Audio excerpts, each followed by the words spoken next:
like, but we had to come up with some kind of makeup test in 3D. And I had my hockey mask there, and I just said, why don't we put it on just for the test and see what it looks like?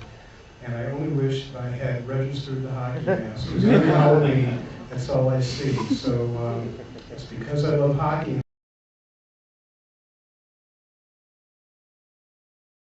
I was standing on a street corner in Westwood handing out tickets to the screening of The Road Warrior, and these people came up to me and said, "Are you an actor?" And I was like a struggling actor, like everyone in LA, and 18, and I go, "Yeah, I'm an actor." And they go, "We wrote this movie, and we think you'd be perfect for it." And that was Marty Kitchener and Carol Watson. They wrote the movie. It was like geeky, fro, fat, geek, you. I'm like, "You're in." And Cute.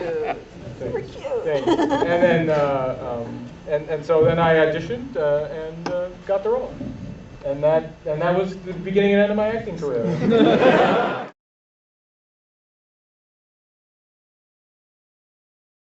Well, first I have to say I haven't seen this movie in 25 years. First time in 25 years. And I can't imagine why I gave up my acting career. I mean, I had so much potential.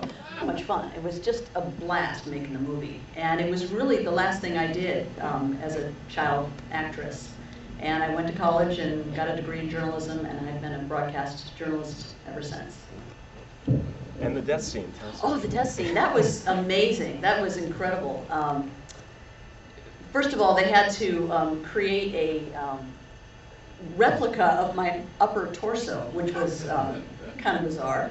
And it took, because it's 3D, it took hours to film that one little 3-second shot. Hours to set up the lighting and the makeup, and they had to do the makeup just right. Excuse me, you were worth it.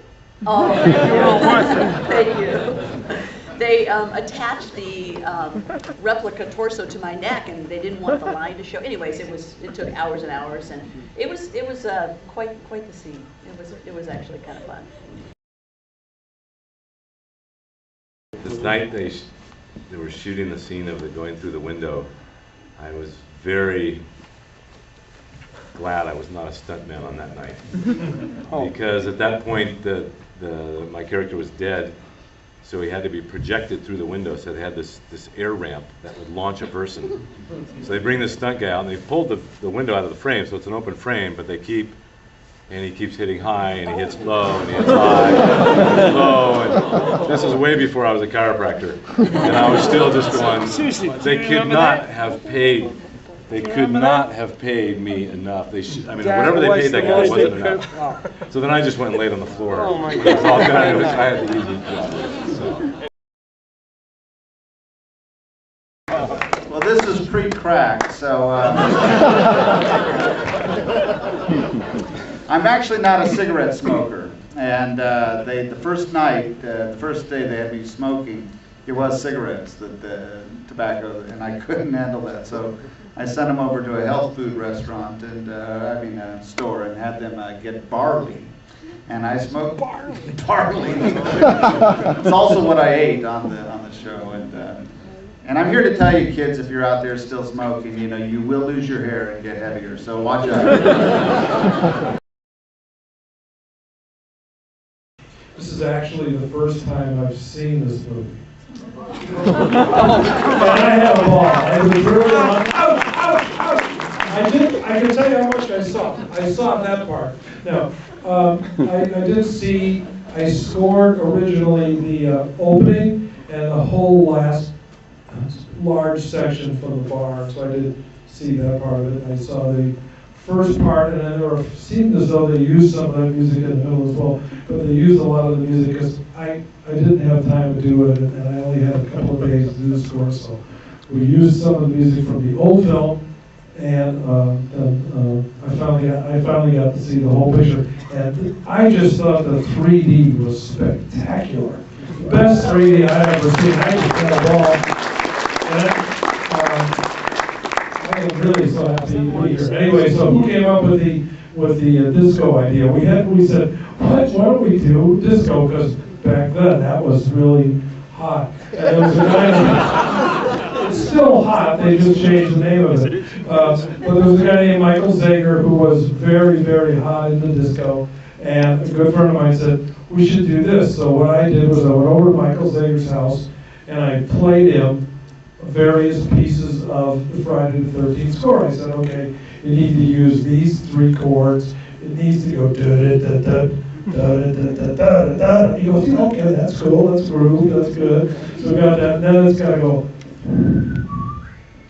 That little last part where Jason, you were lying there. Oh, thank you. And that cute little tune there, like, it's gotta have that. And then, of course, I went in and I said, okay, when you come to the right part, just call me, I'll come in and go. And I filled that part. And anyway, so it worked out really good. Boy, it sure sounded good still.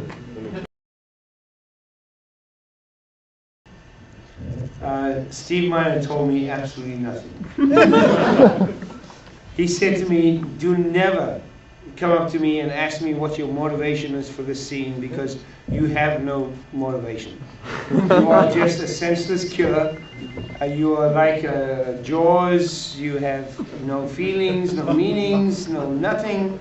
You just go out and kill. And seriously, I mean, that's what he told me. And studying acting most of my life and growing up in theater and whatever, I didn't necessarily buy that, and I tried to put a meaning and a character to the character. And I honestly believe that you don't have to be, how do I explain this? Wait, I was the pot smoker. Come on. No, you think?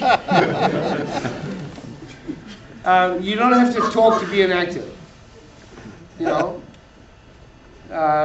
you can walk and you can move and you can still be an actor. You don't have to talk to be an actor. And I think that's what I brought to the role, and I think that's what made Jason Jason. And after all the episodes that we've had since then, people run back and they go, wait a second, Friday the 13th Part 3 was the scariest one ever. And thanks to Steve Miner, thanks to our wonderful cast here. Come on, applause.